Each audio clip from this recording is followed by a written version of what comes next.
From the day it was introduced back in 1964, Americans have had a non-stop love affair with the Mustang, and our inaugural Barrett-Jackson auction in Houston, Texas was no exception. Hi there, I'm Rick Jabrul. Welcome to the Barrett-Jackson Top 10 Series, and today we're looking at the top 10 Mustang sales from Houston, Texas. It didn't matter whether it was a K-code, a Cobra Jet, or a custom, there was something for just about everybody. So let's get it started with a 1965. This one is a K-code convertible. A 1965 Mustang. This one is a K-code, a GT convertible. Well, the K-code is all about that solid lifter 289, which cost a whopping $276 more than the base six-cylinder. And the K-code engine was pretty special. Solid lifters, four-barrel, special exhaust manifolds. But this one's been perked up with Ford aftermarket goodies. 3 two-barrel carburetors. These are all very much available from Ford's Rotunda Parts subsidiary. And there it is. That's correct vintage Ford speed equipment. Nice addition. I remember seeing these in the Ack Miller Ford Performance Parts catalog circa 1964. A neighbor of mine had them on his Galaxy, but boy, what a nice clean presentation of this white convertible over a red pony interior. Now, these wheels were a $119 upcharge, and they're beautiful. But check this out, 65 is the only year that they were done like this with all chrome construction. For 1966, they decontented them somewhat with a stainless trim ring that went on. But 65 only, here they are, and they're beautiful. This has the GT package, so you got there's the pony interior. You got the side stripes, often matched to the interior color. You got some extra trim and the fog lights in the grille as part of that GT package. We talk about the art of the exhaust tip, and there it is. These are those beautiful trumpets that come out through the rear valance. And underneath that valance, nice to see the Ford 9-inch rear axle, which, as the name implies, is a 9-inch diameter ring gear. And only the K-codes came with that larger rear axle. An 8-inch would have been seen under the lesser V8s, but it's a Galaxy-sized axle used here. The Mustang, of course, was born of the Ford Falcon, so you still had a pretty decent amount of trunk room, even with the spare tire installed. Now, where is the jack? Like most manufacturers, Ford chose to put it underneath the spare tire, so it's held down by the same bolt, and then it doesn't rattle and roll around in the trunk. This one is bringing nice money because of its presentation. Just one thing, we look at the hinges, even the torsion rods. These things have all been addressed and detailed. A lot of folks will cut corners, and that's usually where they do it. Not here. This is really crisp from top to bottom. Nicely done. Since we've been asked repeatedly, the blue masking tape that's on every gas cap here in Houston indicates that the fire marshal has completed his inspection of this car and verified that only a certain amount of gas is in the tank. $87,000 for a 1965 Mustang K-code. It's a convertible. From dead stock to completely custom, the number 9 Mustang sale at the Houston auction was a 1969 Ford Mustang Custom Fastback. 32-valve engine, 4.6 liter, all kinds of great stuff. So what did it sell for? Let's find out. The 1969 Ford Mustang Custom Fastback. This retro mod is powered by a 4.6-liter, 32-valve supercharged V8 engine from a 2004 SVT Cobra. The drivetrain consists of a T56 6-speed manual transmission.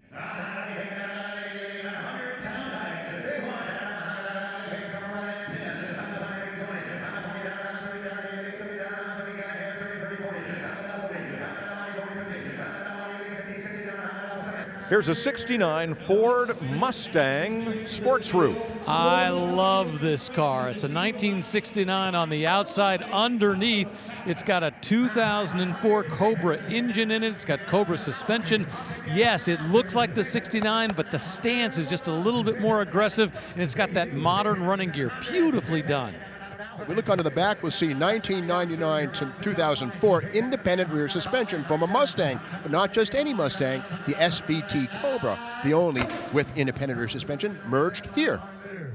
So close. $97,000 is the hammer price for that 69 Mustang. Before we get to the number 8 sale, don't forget to click down there and subscribe, and also give us your comments. We want to hear what you have to say. So number 8 turned out to be a very stock 1965 Ford Mustang, but this one was a K-code, 271 horsepower. Let's watch it cross the block. And what I love about this 65, it's got the K-code engine, which was available 2 months after the Mustang debuted. Now, less than 1% of Mustangs sold from 1965 to 1967 have the K-codes. You got the top-loader 4-speed manual trans. And I love this rally pack here, the 2-tone deluxe pony interior, finished in original Caspian blue. Now with all these Mustangs being modified and resto-modded, it is so nice to see one restored just as she was born. 65, what a great year for cars. 1965 Ford Mustang GT, this one is a K-code. Again, with that $260 engine upgrade over the 6-banger, the K-code, again, solid lifters, 4-barrel carburetor, but don't confuse this 4-barrel with a Holly, which is what Carroll Shelby used on a GT350s. This is an Autolite Ford-manufactured 4-barrel carburetor. But these exhaust manifolds we see right here, these are wonderful. They're streamlined, very much different, higher flowing examples versus what was used on the base 289. The 289 4-barrel would have been 225 horsepower. This would be 271, a substantial upgrade. Here's the thing, this is a real GT. A lot of folks will actually add the GT, but the GTs were only made between February and August of 1965, which means the build code has to correspond. So either a P through a V is what you got to see. We got it here, it's a real GT, not a clone. Now, whatever you do, don't call it a fastback. Ford called this a 2+2, this beautifully sloped rear window. They had previously used the term fastback on a Galaxy. So this is a Mustang 2+2 officially. And again, that big rear axle silhouette hanging down low, seen only in the K-code cars. And directly the same part seen in a full-size Galaxy, stronger, and of course extra strength needed to keep up with the 271 horsepower under the hood. Hey, big money here. We're closing in on 100 large. Yes! Well, that last K-code with the Cobra add-ons came close, didn't make it. Now we're at $100,000 for this 1965 Mustang GT K-code. That's what it hammered sold for. Apparently April Rose knows how to pick them, because that is our third $100,000 car of the day. At number 7 on our list, we've got 2 cars tied. We've got one old and one new. The old one, a 1966 Mustang Custom Fastback, 420 horsepower. And tied with it, something new, a 2020 Ford Shelby GT500. This is a 1966 Ford Mustang 2+2. Well, the A code, as we mentioned earlier, denotes the mid-range 225 horse, 289 4-barrel carburetor. But this one's been stroked to 347 cubic inches. Not a factory number, but a very common aftermarket rotating assembly you can buy from outfits like Scat or any number of other places. Aluminum heads, good to see those on this one here. They look to be Edelbrock. And let's have a peek with the chassis cam to see what else is cooking underneath this beauty. And underneath the nose, yeah, there's that small block, nice fabricated pan. We have rack and pinion steering. That is the TKO 5-speed transmission. X-pipe for more torque, open drive, and aftermarket mufflers, and an 8-inch Ford rear axle because it's flat on the bottom. The 9-inch will be a little rounder, but still nicely done underneath. There were about 600,000 Mustangs built in 1966. And basically, no harm, no foul. Take it, do whatever you want with it, because there's plenty left that are in original condition. And I have to tell you, this one, as much as I love that last one, this one is actually calling my name. And I love the way the paint has been done. It's so deep, you almost feel like you can dive right into it. That modern engine underneath, it's true resto mod from the outside. With the exception of the wheels, you wouldn't know there was anything special about this. It's not until that hood lifts and you see the engine, or maybe he just blows you away at the stoplight, that you know what this is. I think this is poppy red. And I like the interior. The stick shift's a little longer on top of that TKO 500 than a stock shifter would have been, but gotta love that white Hurst ball up on top. It's got modern, comfortable seats. Okay, you called it poppy red. I think we should call it popping red, because it definitely pops up here on this block. Well, Ford called it race red.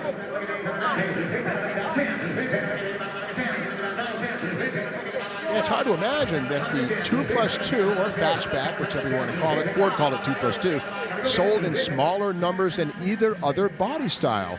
The convertibles were actually more popular on the showroom floor than the fastback. If you ask me, this is the most attractive of the bunch, hands down. And you know, it's interesting. Remember when you got the Camaro was only a fastback, whereas Ford, you had your choice of the fastback or the notchback. $110,000 is the hammer price for that beautiful Mustang. Lot number 690 is a 2020 Ford Shelby GT500. This beautiful 2020 Shelby GT500 coupe is powered by a 5.2-liter supercharged V8 and paired to a Trimex 7-speed dual-clutch automatic transmission, 180 original miles.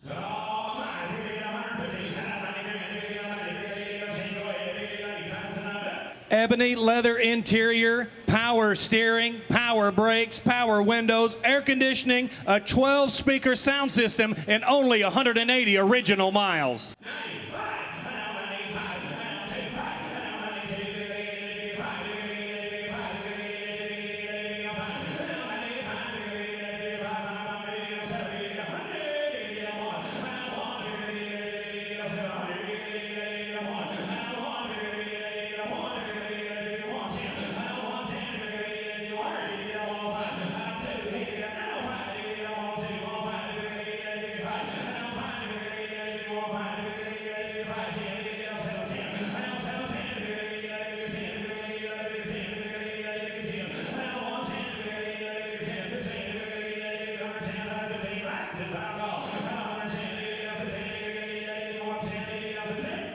Sold $110,000. Internet, thank you. Time for the number 6 Mustang sale from the inaugural Barrett-Jackson collector car auction in Houston, Texas. And it turned out to be a 1969 Mustang. This one's a Mach 1, but it's special. It's a 428 Super Cobra Jet. 1969 Ford Mustang Mach 1 428 SCJ. Comes with an elite report documented. It is the only one with its set of options. Powered by a 428 cubic inch V8 engine with a 3-speed automatic transmission.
And up on the block right now, we're over 100,000 yet again for a 1969 Mustang Mach 1.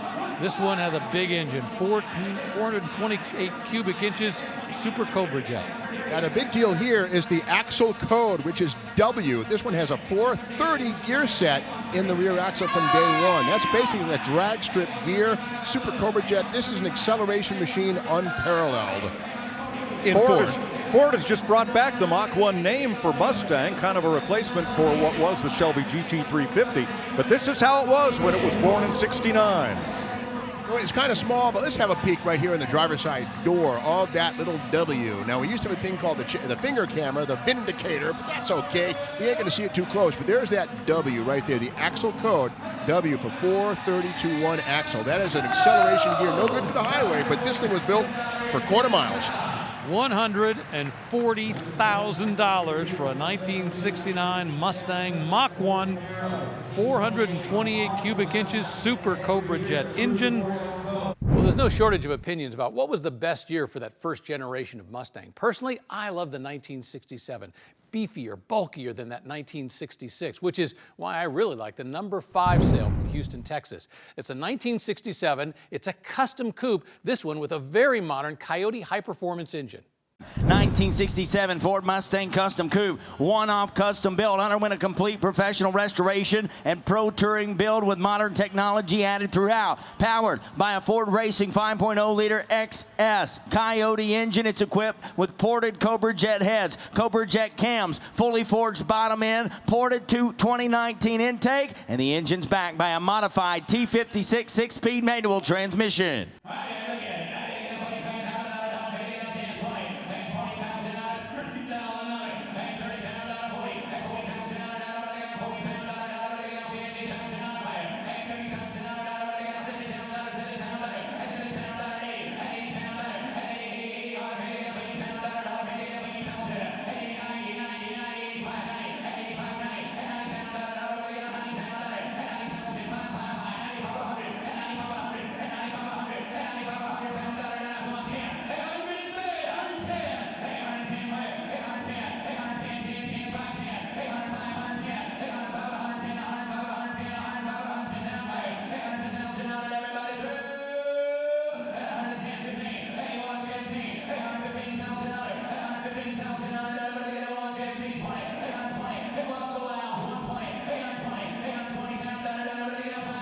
A 1967 Ford Mustang Custom up on the block right now.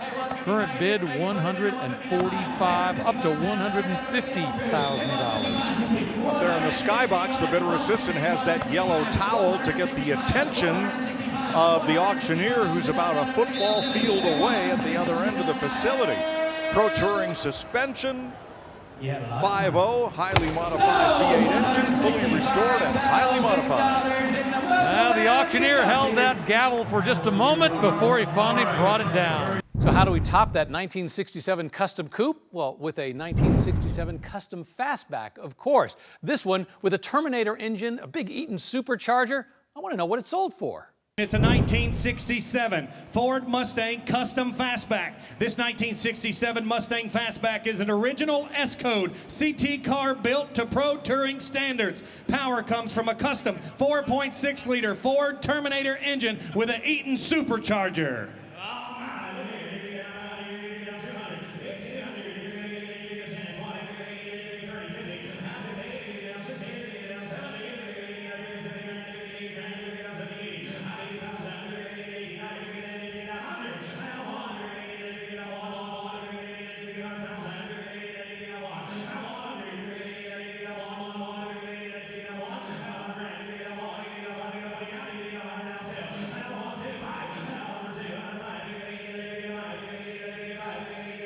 It's an original S-Code 390 big block Mustang, but that was then, this is now.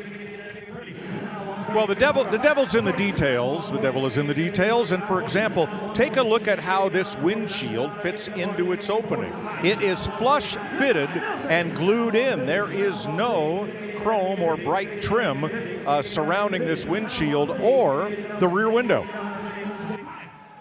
Like the Shelby GT500-esque side scoops. Current bid on that one, $150,000. Original S-Code car. This Fastback is equipped with Wildwood 14-inch drilled rotors, 6-piston calipers in the front, 11-inch drilled rotors, and 4-piston calipers in the rear.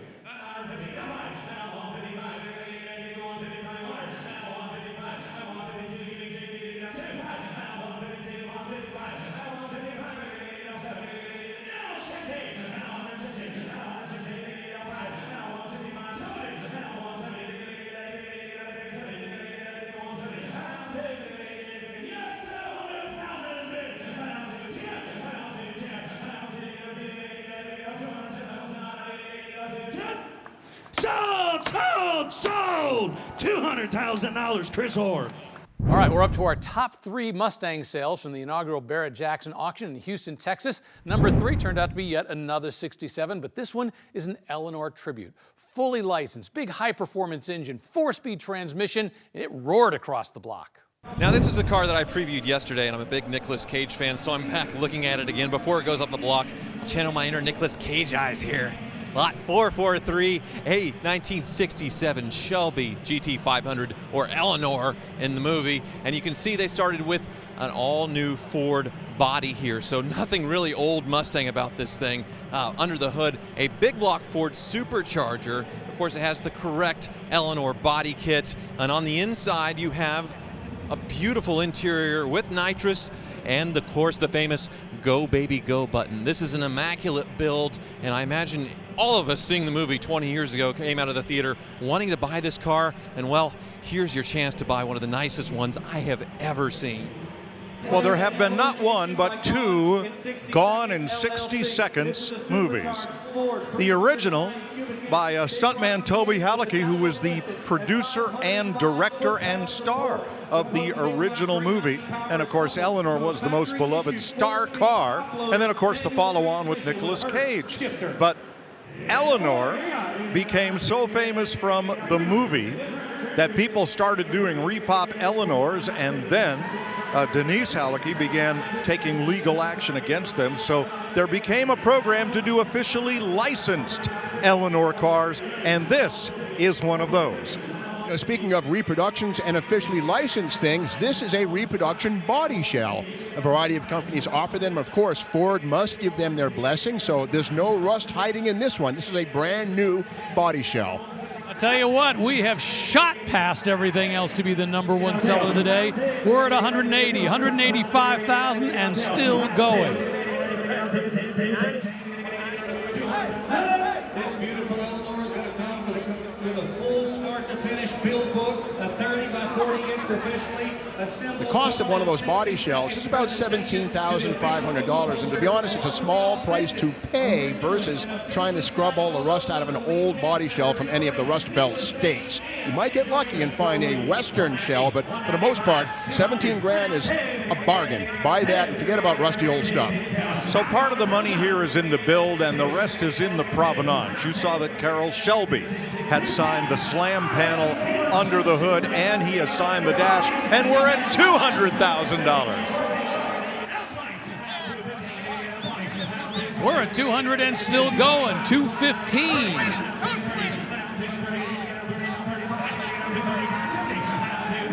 Boy, and I love the way the crowd has gathered at the exit ramp. They want to see the car that's getting everybody's attention. And the bidder assistants, the ringmen and women, are virtually running back and forth between their bidder and the block to make sure their bid gets recorded.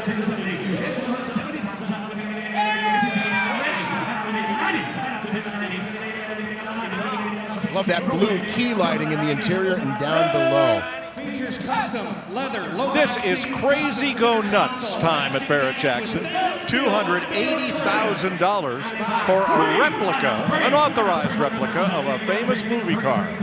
But remember what we've seen in the Corvette world, the resto mods, everything being done so nicely. We're closing in, getting really close to $300,000. We got it.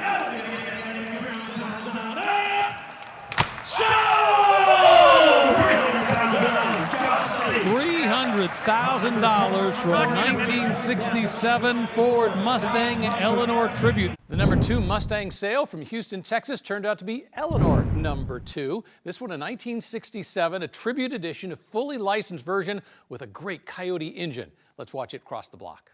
So watch what happens here with this Eleanor. Yesterday we had one sell for what, $300,000. It was by a wide margin the high sale of the day, and it is headed for a collection here in Texas in Austin.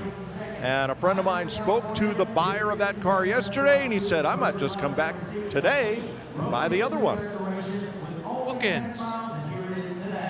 Well, like under the hood, we have the Coyote engine, and this is basically bone stock with the plastic shroud and the ram tube cover, and that's okay. These are very attractive engines. And of course, right here we see the official Eleanor Tribute Edition licensing tag here.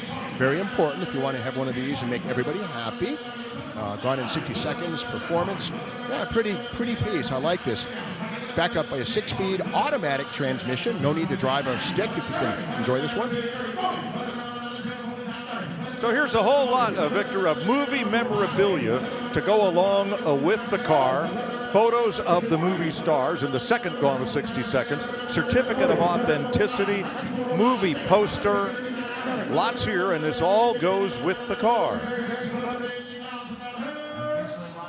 Certifying Eleanor start to finish June book, 30 by 40 inch professionally assembled 960-second spring presentation of the official movie poster. This car was originally built as a 6-cylinder T-code, 200 cubic inch Mustang fastback, but that was then. This is now. Leaf spring rear suspension, long gone, replaced by coil over shock absorbers and a 4-link system.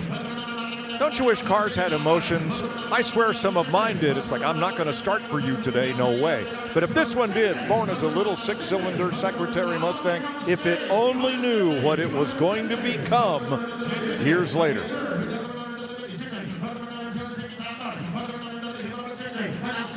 Like those Mercury Cougar-inspired full-width taillights. Of course, the Mustang would have had 3 little slits on each side, but again, Shelby Mustangs adopted this look in 1967. Looks great. Complements the width and the low lines of the fastback body. Well, yesterday, the Eleanor sold for $300,000. And that's where we are today. Will it go over? Let's find out. The bidder on stage represents several major collections. He is on the phone with the buyer he represents. Inside we see the Go Baby Go, the red button there, and the end of it is the infamous button that Nicolas Cage's character would push to engage the nitrous oxide, another 200 or so horsepower.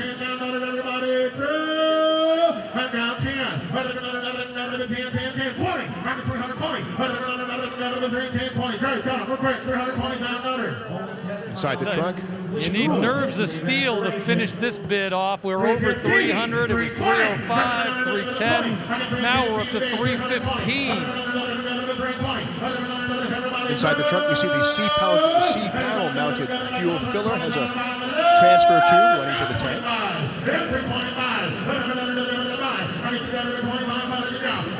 Well, the one bidder was sitting there going, come on, finish it off.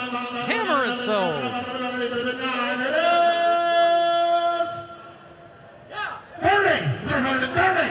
At the last fraction of a second, the call came through and said, yes, hit it one more time. And that bidder out there in the seats, out in the front rows, just can't believe it, because here we go.